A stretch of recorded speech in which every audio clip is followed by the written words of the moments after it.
tukar aircon punya cooling coil sangat mahal lah. Cuaca sekarang sangat panas, betul tak? Kalau kau orang rasa kau orang punya aircon kan tak cukup sejuk, kau orang hantar mari servis. Semasa servis kami cakap itu cooling coil sudah rosak, mau tukar, kau orang mesti komplain mahal, betul tak? Tapi kau orang tahu tak, kami nak tukar kau orang punya cooling coil kerja memang sangat susah tau. Saya bagi kau orang tengok. Nah, ini kereta Volkswagen, tengok.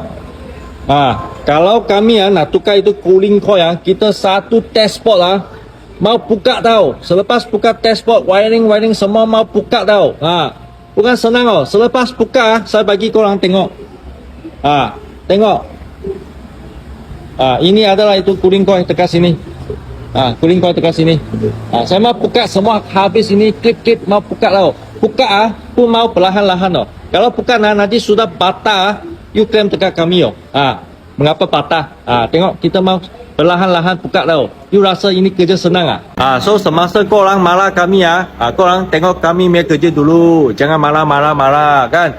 Kami charge mahal mesti ada sebab You tahu tak kami tukar satu cooling coil mau tukar satu hari tau. Bukan senang Selain itu kau orang kalau nak marah kami mengapa charge mahal kan? Mengapa kau orang tak ada marah itu design kereta punya ini orang? Dia mesti tahu ini barang kan sampai satu masa mesti nak servis atau tukar kan. Mengapa dia tak mau design senang untuk kami kerja kan? Buat kami susah. Dan you pun susah juga kan. So kalau ada apa-apa lagi sila komen dan jangan lupa follow saya, like dengan share.